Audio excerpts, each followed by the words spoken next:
Sisältöjen tekeminen on asia, mitä moni haluaisi helpottaa tekoälyllä. Ja ihan hyvästä syystä. Aiheita teksteihin on yllättävän hankala keksiä. Kirjoittaminen ei usein tunnu ollenkaan sujuvan. Ja lopulta tekstejä vaan jää julkaisematta. Me voidaan periaatteessa käyttää erilaisia tekoälytyökaluja auttamaan tässä. Esimerkiksi ChatGPT:tä kirjoittamiseen ja Midjourneyä kuvien tekemiseen. Mutta mä oon huomannut, että tällainen eri työkalujen välillä pallottelu vaan tuntuu vievän enemmän aikaa kuin aikaisemmin.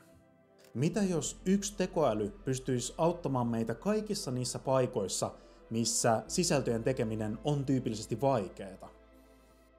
No mä oon jo jonkin aikaa selvittänyt, että miten tällaista voisi tehdä, ja oon huomannut, että on yksi tapa, millä tämä onnistuisi. Ja se on tekoälyagentit. Tekoälyagentti tarkoittaa järjestelmää, jossa tekoäly pystyy tekemään asioita itsenäisesti ja sun puolestasi. Tätä on helpoin ymmärtää, jos me verrataan sitä perinteiseen tekoälychattiin. Kun sä kysyt jotain ChatGPT:ltä, niin sä saat kyllä siltä apua, mutta joudut yhä itse tekemään valtaosan asioista. Jos sä tarvitset siltä vaikka sähköpostin, niin sä joudut kopioimaan sähköpostin lähetettäväksi muualle.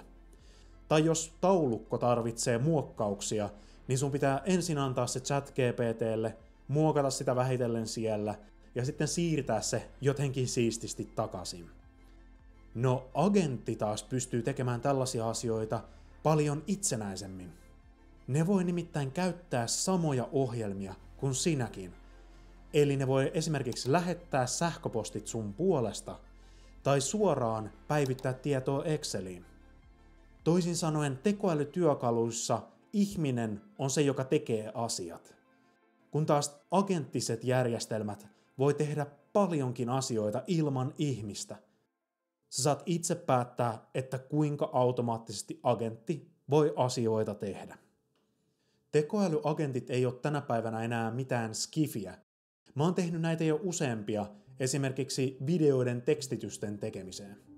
Ainoa vaan, että nämä mun aikaisemmin tehdyt agentit on paljon rajatumpia johonkin pieneen asiaan. Mutta nyt me tehdään ihan alusta alkaen tekoälyagentti, joka pystyy auttamaan sua kaikissa yleisimmissä sisällöntuotannon haasteissa. Lähdetään liikkeelle valitsemalla alusta, minne me tehdään tämä agentti.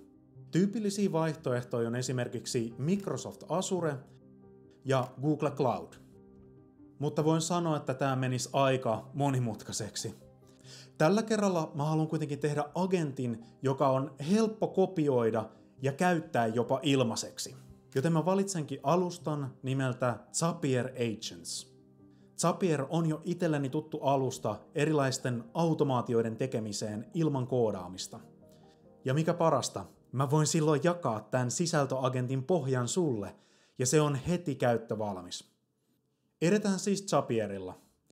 Mä menen mun Zapier-tilille ja tehdään täällä uusi agentti sisällöntuotantoon. Ja näin me saadaan heti pohja, mitä me voidaan alkaa työstää. Se ensimmäinen asia, missä mä halusin agentilta apua, on ideointi. Ideointi on siitä kiva tehtävä, että se kuuluu niihin asioihin, missä generatiivinen tekoäly on luonnostaan todella hyvä. Jos me itse asiassa mennään apurin chattiin, niin me voidaan pyytää siltä vaikka, että kerro 10 ideaa artikkeliin aiheesta tulevaisuuden kaupungit. Silloin agentti alkaa kirjoittaa meille vastausta. Ja mukana on ihan kiinnostavia ideoita. Tämä agentti pystyy siis toimimaan vähän samalla tavalla kuin ChatGPT. Tämä johtuu siitä, että tämän agentin taustalla on suuri kielimalli, eli LLM. Tällaisia kielimalleja on viime vuosina julkaistu paljon, ja niihin kuuluu esimerkiksi ChatGPT:n takana olevat GPT-mallit, Googlen Gemini-mallit, Anthropicin Claude ja monia muita. Juuri kielimalli on se, mikä tekee meidän agentista älykkään. Tarkkaan ottaen Zapierin agentit käyttää taustalla samoja GPT-kielimalleja kuin ChatGPT. GPT:den hienous on, että sillä on jo valmiiksi suuri tietämys kaikenlaisista asioista. GPT-mallista tulee siis vähän kuin aivot tälle meidän agentille. Ja tämä ei ole ainoa yhtäläisyys, koska tämä meidän agentti pystyy ChatGPT:n tavoin tekemään myös nettihakuja.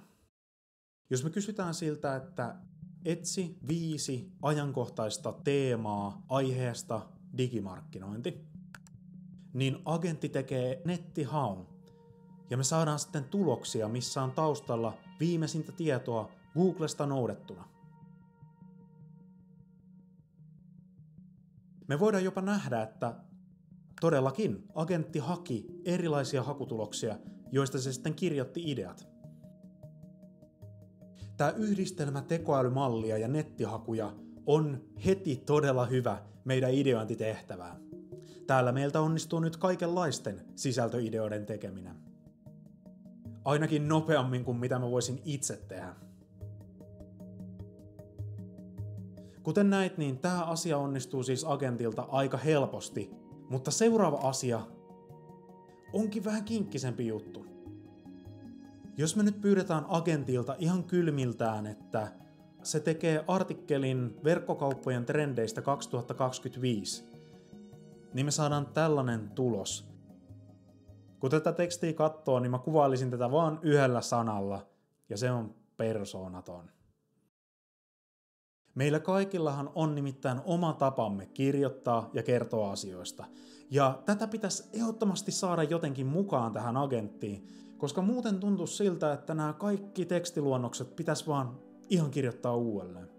No mä testailin monia asioita, mitä me voitaisiin saada agentilta parempia luonnoksia aikaan. Ja tätä varten me tarvitaan yhtä tekoälyagenttien erityisominaisuutta. Tekoälyagentille voi nimittäin antaa tietämystä asioista, mitä sä haluat sen tekevän. Käytännössä tietämys voi olla vaikkapa dataa, jonka mukaan agentin tulee toimia, tai esimerkkejä ja malleja, miten tehtäviä on aikaisemmin tehty. Tietämyksellä agentille tulee siis selväksi, että miten sä haluat sen tekevän asioita. Tässä meidän tapauksessa mä huomasin, että jos mä annan agentin tietämykseen esimerkkejä mun aikaisemmista teksteistä, niin se ymmärsi, että ahaa, näin on aikaisemmin kirjoitettu, ja näistä mun pitää nyt ottaa mallia. Zapierissa tämä onnistuu niin, että mä annan agentille erityisohjeistuksen, mikä lisää sille asioita tietämykseen. Tähän mä voin nyt liittää esimerkkejä mun aikaisemmista teksteistä. Tarkoituksena on, että agentti saa käsityksen siitä, että miten mä itse kirjoitan asioita. Ja jotta agentti ymmärtää, mitä näillä esimerkkeillä tehdään, niin mä kirjoitin vielä alkuun tällaisen ohjeen. Tässä meillä on siis kehote, mitä agentti käyttää kirjoittamaan luonnoksia mun omalla tyylillä. Kokeillaan, miten tää toimii. Mä käytän nyt tätä erityisominaisuutta, millä agentti hyödyntää mun aikaisempia tekstejä. Mä annan nyt tähän ohjeen, että kirjoita 60 sanan artikkeli aiheesta tekoälyn ja ihmisen yhteistyö.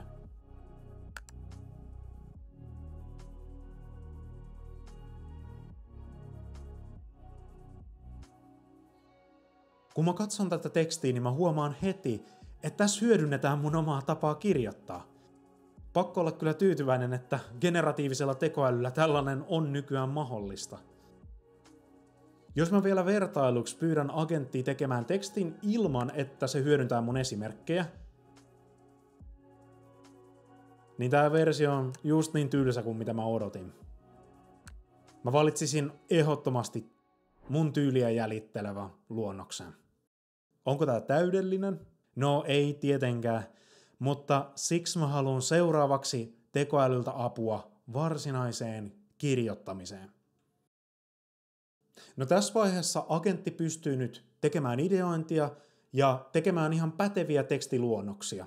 Mutta pakko heti sanoa, että tässä nyt ei ole tarkoitus, että tekoäly vaan tekee liukuhihnalta meille sisältöjä ja julkaisee niitä nettiin ilman mitään ihmistyötä. Mä tiedän, että tällaista tapahtuu jo nyt. Esimerkiksi LinkedIn-postauksista on sanottu, että jo puolet niistä on täysin AI-generoituja. Todellisuudessa paras tulos tulee siitä, kun tekoäly ja ihminen tekee sisältöjä yhteistyössä. Kokeillaan siis nyt, että miten tältä agentilta onnistuu valmiin artikkelin tekeminen mun kanssa. Ensin ideointi. Kysytään agentilta, että kerro ideoita artikkeliin, mikä liittyy itse ajaviin autoihin. Näistä paras on mun mielestä tämä. Jatketaan nyt keskustelua pyytämällä etsi ajankohtaisia aiheita liittyen itse ajavien autojen tuleviin muutoksiin. Tässä kohden se käyttääkin Google-hakua, varmaan koska pyysin jotakin ajankohtaista. No, tämä aihe on ainakin semmonen, mistä voisin jopa kirjoittaa. Tehdään seuraavaksi ensimmäinen luonnos tähän liittyen. Jotta mä sain sen mun omalla tyylillä, niin laitetaan kehote tähän. Tee minulle 800 sadan artikkeli, jossa kerrotaan robotaksien mahdollisuuksista. Näin mä saan ensimmäisen luonnoksen.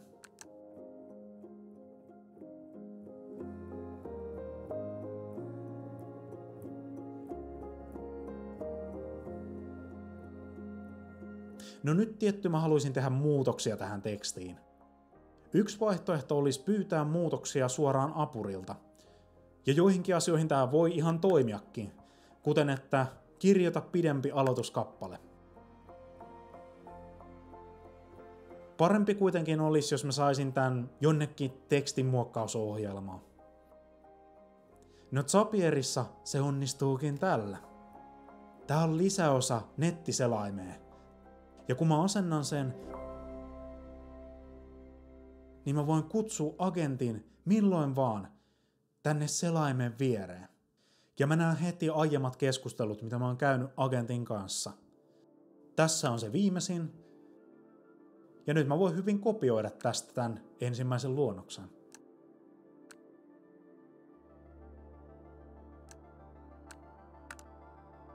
En tiedä susta, mutta mun on ainakin paljon helpompi lähteä nyt kirjoittamaan, kun edessä on jo jotain puolivalmista. Ensin mä voisin tehdä vähän omia muokkauksia tänne, jotta teksti ei ole pelkkää tekoälyn tietoa. Tähän kohtaan mä lisään ainakin omaa perspektiiviäni. Ja tähän liittyen tuli mieleen tilanne, minkä mä oon oikeasti kohdannut. Ja vielä vähän muitakin juttuja. Sitten on vielä asioita, missä mä haluaisin agentilta apua. Mä huomasin, että tää yhteenveto on aika puutteellinen, joten mä pääsen käyttämään tätä nappia, millä agentti voi lukea dokumentin, myös muokkaukset, mitä mä oon tehnyt, ja sitten mä pyydän siltä uuden yhteenvedon.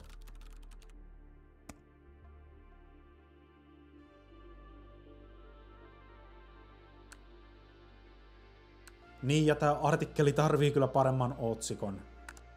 Mä pyydänkin nyt agentilta, että tee 5 otsikkoehdotusta.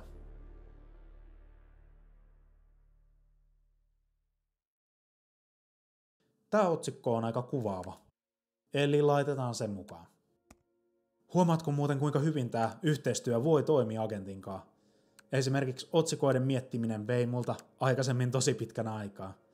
Nyt viimeistelyä varten meidän pitää vielä vähän laajentaa tämän agentin mahdollisuuksia. Tarkalleen me annetaan sille uusia kykyjä. Kyvyt tarkoittaa konkreettisia asioita, mitä agentit voi tehdä, käyttämällä samoja tietokoneohjelmia, mitä me ihmisetkin. Jos me mietitään vaikka sisällöntuotantoa, niin agentin kyky voi olla esimerkiksi kirjoittaa tekstiä suoraan tekstieditoriin, julkaista tekstejä eri somekanaviin tai vaikka generoida kuvia. Kyvyt tekee agentista paljon itsenäisemmän. Jos sä katsot tätä meidän agentin tekemää tekstiä, niin on ainakin yksi kyky, minkä mä haluan sille antaa. Tää artikkeli vaatii mun mielestä kuvia. No, tekoälyllä toimivia kuvageneraattoreita on paljonkin saatavilla. Meidän pitää vaan antaa tällainen kyky agentille. Tällä hetkellä agentti ei siihen pysty, koska sen taustalla oli se GPT-kielimalli. Ja se malli on tarkoitettu tekemään tekstiä, eikä kuvia. Jotta me saadaan kuvien generoinnin kyky, niin meidän pitää mennä agentin asetuksiin. Täältä löytyy kohta Take Action. Kuvia generoiva DALL-E tekoälymalli pitäisi löytyä täältä. Juu, löytyy. Ja me halutaan nimenomaan agentille kyky generoida kuvia DALL-E 3. No generointiin varten mun pitää mennä OpenAI:n kehitysympäristöön, mikä on tämmönen alusta, mistä mä voin saada pääsyn kaikkiin erilaisiin malleihin, mitä OpenAIlla on. Yksi näistä on juurikin DALL-E 3. Ja mä voin käyttää tätä maksamalla yksittäisten kuvien generoinnista. Täällä mä teen uuden avaimen, jotta agentti voi itsenäisesti käyttää DALL-En kuvageneraattoria.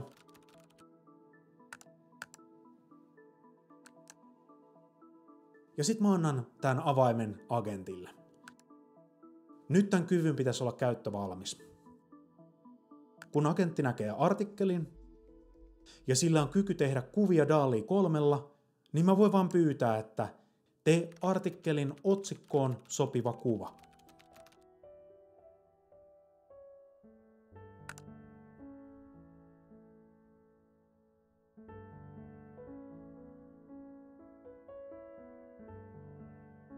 Ja näin me saatiin generoitu kuva. Mutta mä teen vielä muutaman lisää käyttäen tätä tekstiä.